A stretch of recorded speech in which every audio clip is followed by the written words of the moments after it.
Good afternoon to everyone from the U.S. Department of State's Africa Regional Media Hub. I would like to welcome our participants dialing in from across the continent and thank all of you for joining this discussion. Today, we are very pleased to be joined by Arun Venkataraman, Assistant Secretary of Commerce for Global Markets and Director General of the U.S. and Foreign Commercial Service, Department of Commerce, and Camille Richardson, Deputy Assistant Secretary for Middle East and Africa, Department of Commerce for the U.S. Africa Business Forum.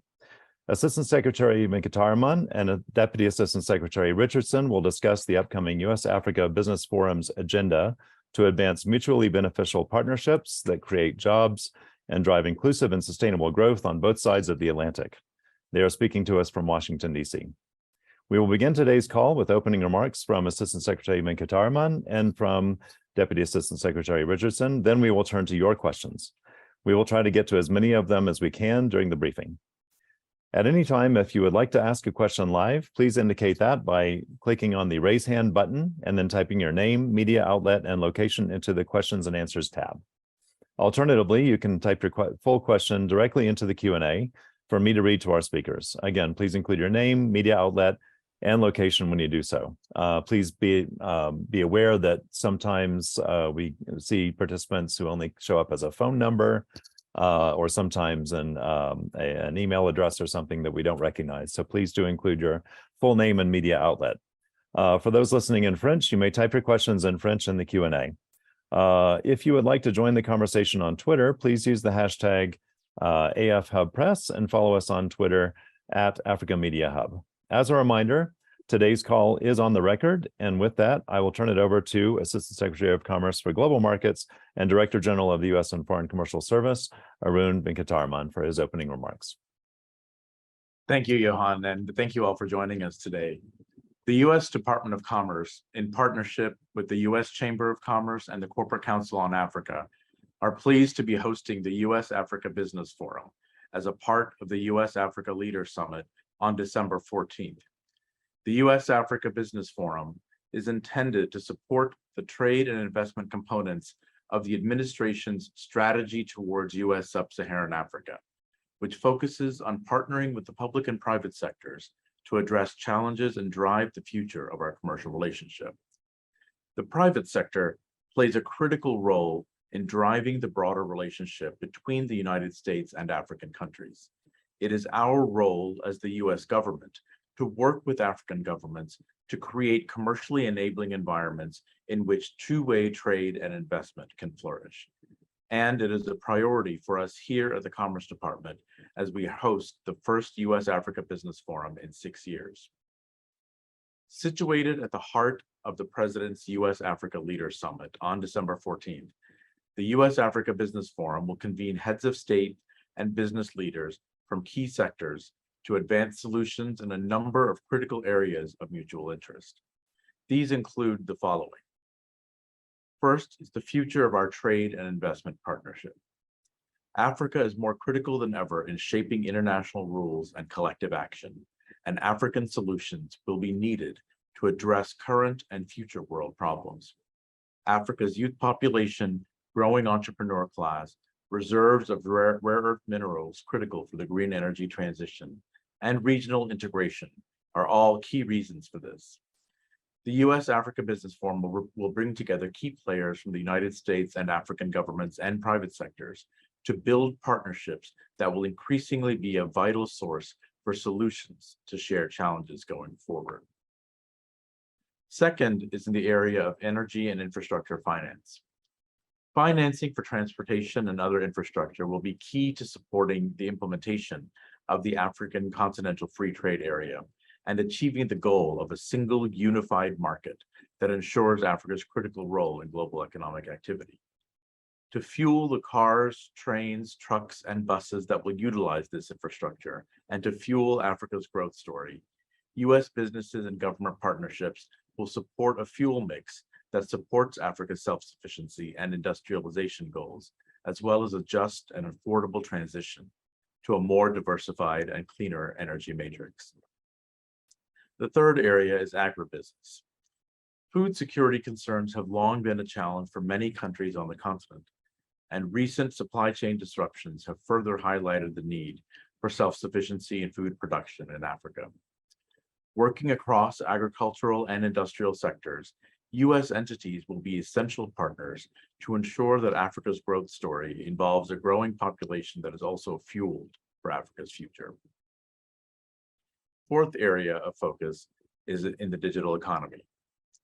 One of the most important lessons of the past 2 years has been the importance of the digital economy and digital technology to economic growth, to recover as well, to our connections with each other and how necessary all of this is to support the long-term economic growth of our economies. As the U.S. government's digital minister, Secretary Raimondo recognizes that a successful digital economy is an ecosystem that requires a holistic policy approach underpinned by strong collaboration with the private sector. The successful startup ecosystems across the African continent similarly reflect the centrality of entrepreneurship to meeting Africa's objectives. Working together, we will advance our people's needs by supporting open networks built on a cyber-secure foundation that fosters skills and capacity building, entrepreneurship and innovation, and an investment environment that enables the free flow of data while protecting personal information. And speaking of making the most of digital tools, we are pleased that we can help ensure the most inclusive U.S. Africa Business Forum possible by live streaming this event across the U.S. and the African continent. Camille, let me turn to you. Thank you so much, Arun, and good afternoon to everyone on the continent. I just like to emphasize that this U.S. Africa Business Forum, which we've nicknamed the U.S. ABF, is a high priority for us at the Commerce Department, and it has certainly been a labor of love organizing it and putting it together. I can state that our Secretary, Gina Raimondo, and our Deputy Secretary, Don Graves, are very excited about the U.S. Africa Business Forum and the associated side events. So while the forum is a focal point, we have many, many related side events going on during the week of December 12th. And these events will help focus attention for the public and private sector on specific sectors and groups such as women and youth, small and medium-sized enterprises. And I'd like to take a moment here to emphasize how the U.S. Department of Commerce really does play a unique role in bringing businesses together. We're responsible for the nuts and bolts work of helping American companies build the partnerships with African governments and African companies that will be central to advancing a number of Africa's objectives. And you should know that we have 11 commercial posts on the ground that are staffed by our top commercial diplomats that we call senior commercial officers. And they are there to help us grow and meet booming demand on the continent. And we hope to be able to expand the number of posts that we have on the continent to facilitate more business partnerships in the future. We also have an African diaspora here in the United States, which we were able to leverage and to also help deepen and widen those partnerships that are so critical, taking us forward in a new partnership that is deeper and wider and taking us to the next level in the future. So thank you. Thank you, Assistant Secretary Venkataraman and Deputy Assistant Secretary Richardson. We will now begin the question and answer portion of today's briefing. For those asking questions, please indicate if you would like to ask a question by clicking the raise hand button. And I see we've already got one hand raised. Alternatively, you can type the question directly into the Q&A tab. Please type in your name, location, and affiliation with your question. Otherwise, we might not know who you are. We ask that you limit yourself to one question related to the topic of today's briefing, which is the upcoming U.S. Africa Business Forum's agenda. The briefing is very full, so please be considerate to other journalists and make your questions as brief as possible in the interest of time. Our first question today will go to Johnson Kanamajire of Rwanda Post. Johnson asks, what would you say are existing barriers to trade and investment between Africa and the United States currently? And how has the free trade market, the African Continental Free Trade Area, performed so far vis-a-vis the interest of U.S. investors? Arun, do you want me to take that or would you like to take it? You're muted. Camille, please. Okay. Thank you. Well, thank you so much for your question, Johnson. I'll do my best to answer. I would say that Africa has really proven to be a very dynamic environment and an attractive place for doing business, more and more so in recent years.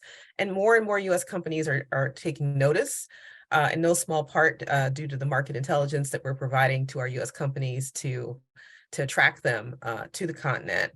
But I would say that perhaps one of the largest barriers to trade and investment is the lack of physical infrastructure, and it's one of the Biden administration's top focuses. So infrastructure is definitely an area where we see opportunities for collaboration between our governments as well as our private sector companies. We've already talked about the 11 commercial posts. We're there. We also work with a network of 23 partner posts that the State Department has on the ground. So we have U.S. government resources there to help companies understand the markets, navigate the markets, find trusted partners in order to do business successfully. And we really do believe that by focusing on some of the sectors that are highlighted under the President's Global Infrastructure Initiative, energy, the transition to clean energy that Arun mentioned before, infrastructure, finding finance for infrastructure projects, transportation infrastructure, digital infrastructure, also very important, healthcare, agribusiness. All of these are very key sectors. And we've developed the agenda for the U.S. Africa Business Forum in collaboration with African governments and the African private sector. So USABF will allow us to explore how we can advance together to really move the needle in a transformative way on these sectors of focus. I hope that answered your question, Johnson. Okay, very good. Thank you so much, Camille. So for our next question, let's go to a live question from Pearl Matibe of Power FM 98.7. Thank you so much, Johan. I really appreciate the opportunity, and thank you to our briefers for being available. From what I hear from both of you, I get the sense that this is sort of like the 30,000-foot view of what will be happening on the day, and I appreciate that. So my question is to ask you, can you be more specific? Because I'm not getting a sense of that right now. So to point you in the question that, the question that I have here is, how does this day on the 14th here going to be different to the business forum that was held earlier this year and in past years, and indeed in 2014 when President Obama had his Africa Leaders Summit? So could you point out what ways, what are you hoping to achieve specifically from this African Business Leaders Summit? Thanks. So thanks for your question, Pearl. As you know, the last U.S. Africa Business Forum was held in 2016. So this is the first forum that we've had in 6 years. A lot has happened in 6 years.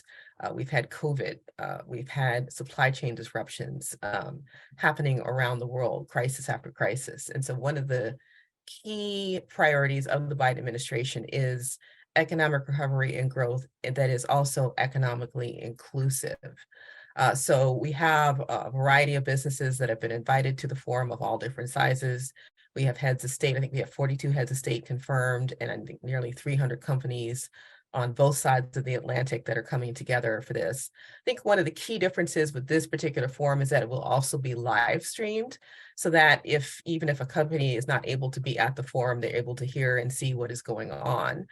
But I would say that one of the big differences for us, we'll be announcing a lot of very high-level deal commitments. We want to generate interest and excitement. We're looking to capture hearts and minds. We want to get people's hearts and minds involved in and really invested in a new partnership with Africa. As you noticed, the foreign policy of the United States has changed so that it is more about partnering with Africa. It's not about just trade and aid. It's really about building a partnership and having a starting point for those conversations about how do we work together to meet the goals of Africa's industrialization agenda in 2063. How do we get more small companies and more medium-sized companies doing business together as the African Continental Free Trade Agreement is implemented over time? It's really about focusing U.S. government resources to support the private sector, which is really the driver of transformation, of change, of trade, of being very forward-leaning. So this US ABF is all about being about building a transformative partnership that is economically inclusive. All right. Thank you very much, Camille, for that answer. I'd like to go to Nebert Rugadia of Uganda Radio Network for the next question. His question is, where is the U.S. investment interest in Africa? China has its focus on energy, infrastructure, and minerals. India is interested mainly in manufacturing and agro industry. So where is the U.S. investment interest in Africa? I'll take that question. So this is actually, in some ways, a tough question and also maybe a simple question, because the reality is we are so fortunate that in the United States, our relationship with Africa is both deep and wide. And the correspondingly multifaceted nature of our commercial relationship means that, perhaps in contrast to others, we have strong interest in supporting Africa's progress across a number of sectors. The U.S. Africa Business Forum, as we've discussed, highlights a few of them, whether it's related to food security and agribusiness, infrastructure and energy, the digital economy. These are areas that are certainly areas of interest for the American private sector. But given the strength of U.S. private sector solutions in so many sectors, there literally is no limit to the areas of growth for our commercial collaboration. So when we look at the U.S. Africa Business Forum, what we hope to do is really take our shared policy priorities and find out how we can harness the energies, not just of governments, but of the private sectors, of the drive from our entrepreneurs to promote trade and investment partnerships that will support job creation and inclusive and sustainable growth on both sides of the Atlantic without limit to the sectors. Even though we have sectors that we have highlighted in the U.S. Africa Business Forum, we know that the scope is unlimited and the interest of the American private sector is unlimited. Okay, thank you very much for that. Okay, we have a further question submitted by Amira Saeed of the Egyptian Gazette. And the question is, do you think that the recent geopolitical changes have had negative impacts on Africa-U.S. economic ties? So actually, I would say not only no, but to the contrary. Look, let's acknowledge the fact that there are indeed significant geopolitical challenges that we are facing in the current environment, and that those challenges have had unique and disproportionate impacts on Africa.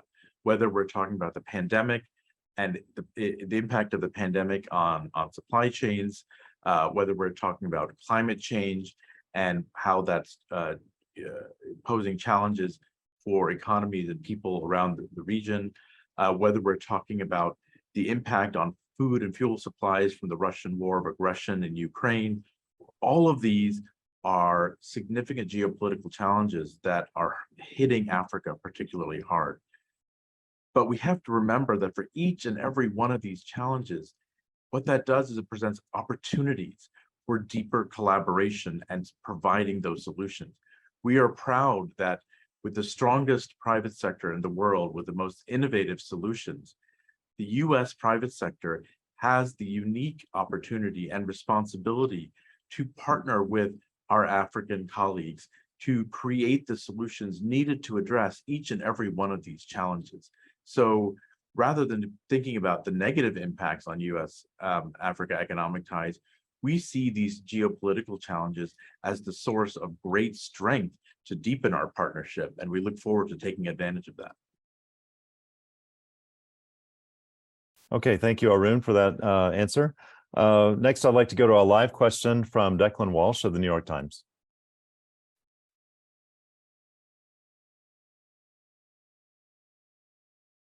Hi, thank you all for doing this chat. I just wanted to focus a little bit more on the detail of what we might expect at the summit itself. In the past, other U.S. administrations have announced major or sometimes signature policy initiatives for Africa, such as the Prosper Africa initiative under the Trump administration to encourage trade. Can we expect a major policy initiative to be announced during the summit? And secondly, if I may, I've heard that there may be something called a deal room at the summit. Is that right? And if so, what will that involve? Thank you. Thanks for your question, Declan. And you can certainly expect a major policy announcement from the president at the end of the summit. That's all I'm going to say. You'll have to wait until the day to hear the announcement. And yes, there is a Prosper Deal Room, which we are super excited about. It's another thing that distinguishes this summit from the previous one, since Prosper had not yet been created.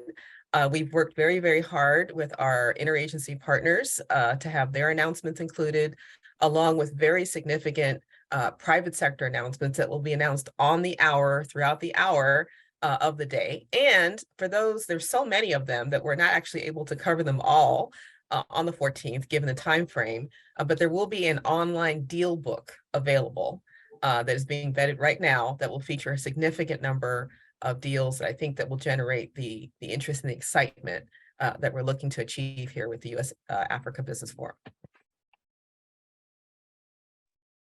Okay, thank you very much, participants.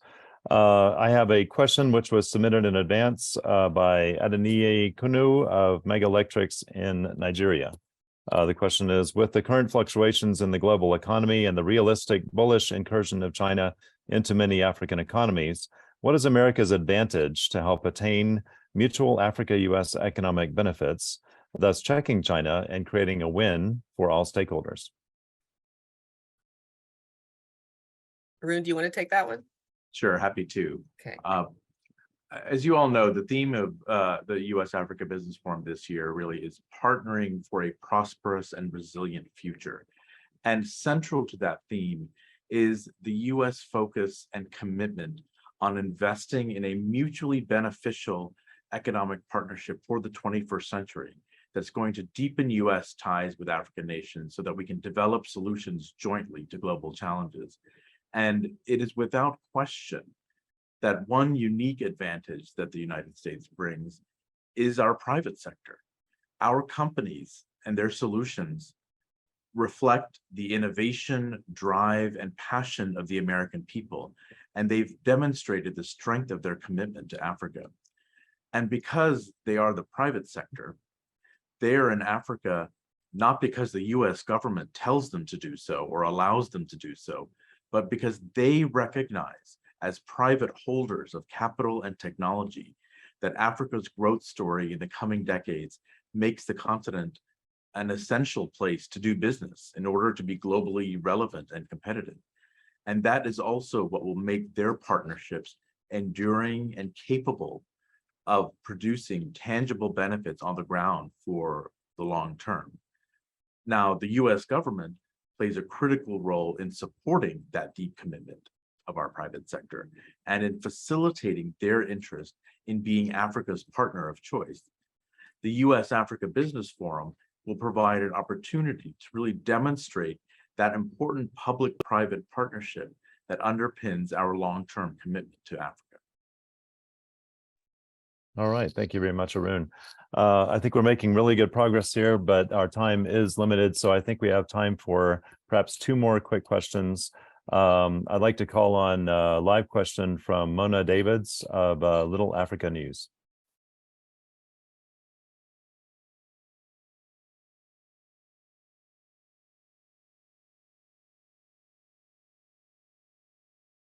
Okay, I know that Mona put her question also into the Q&A, so let me read from it here.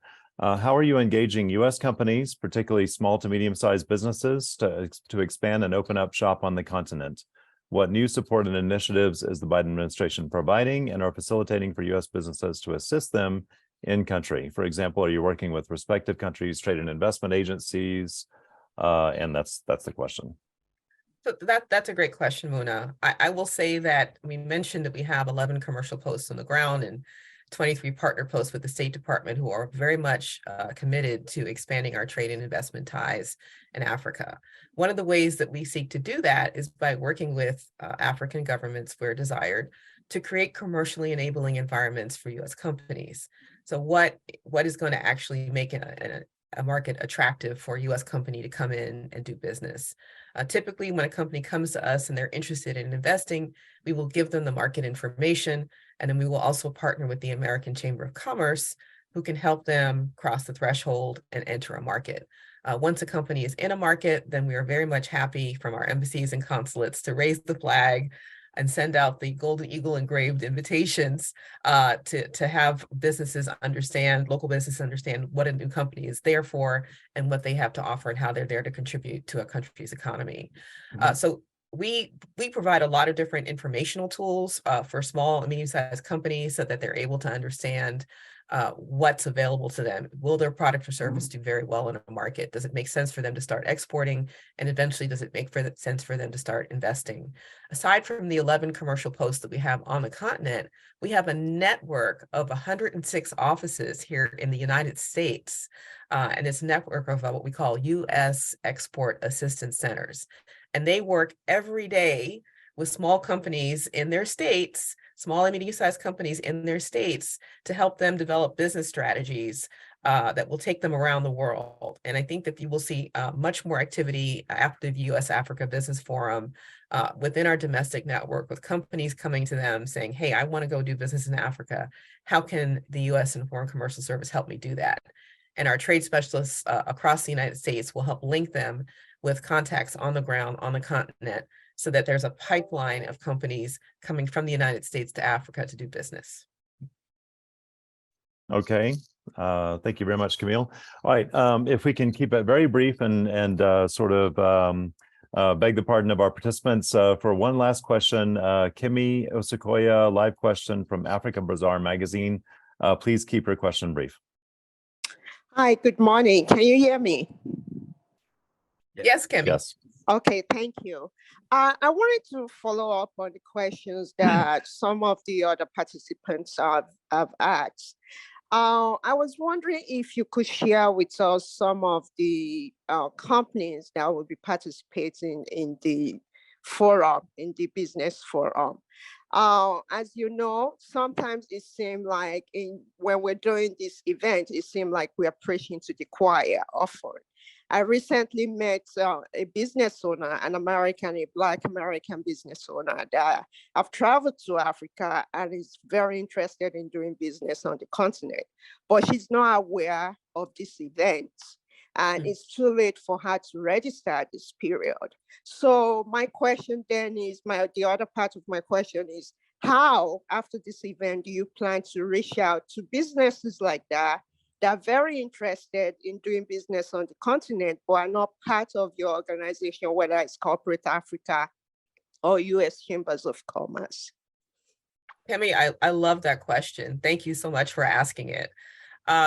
So I will say this, the U.S. Africa Business Forum is just the start of a ramped up engagement by our department in terms of domestic outreach, leveraging the domestic network that I just shared with you.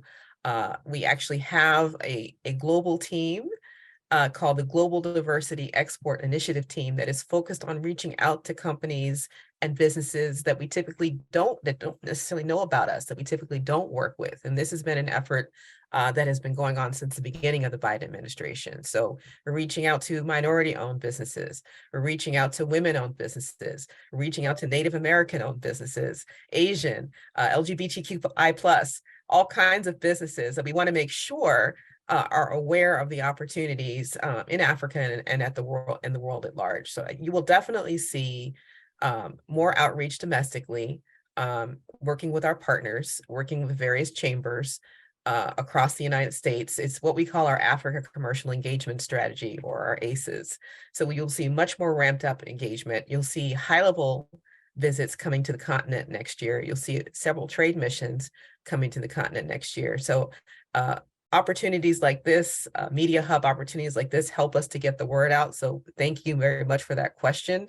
And we don't necessarily have a marketing budget as a service or as a department, but we do the best that we can, and we hope, and we really want the live stream of the U.S. Africa Business Forum to be able to reach those small and medium-sized companies on both sides of the Atlantic, and to get everyone really excited and calling us and asking questions about how they can get involved in doing business with each other. Thank you very much, Camille. Finally, Arun and Camille, do you have any final words for the group? Arun? I think the only thing that I would say is that we are excited about this moment in history because what we see here is the beginning of the next stage of our partnership with Africa.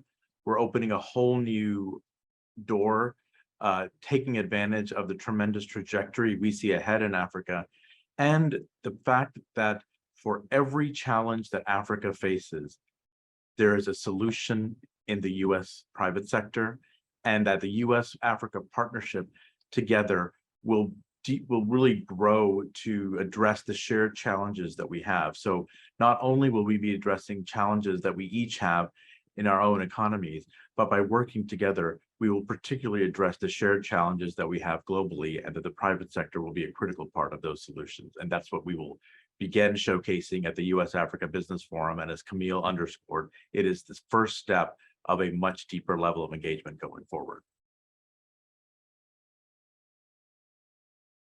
All right. Thank you very much. So that concludes today's call. I want to thank Arun Venkataraman, Assistant Secretary of Commerce for Global Markets and Director General of the U.S. and Foreign Commercial Service, and Camille Richardson, Deputy Assistant Secretary for the Middle East and Africa in the Department of Commerce, for joining us, and thank all of our callers for participating.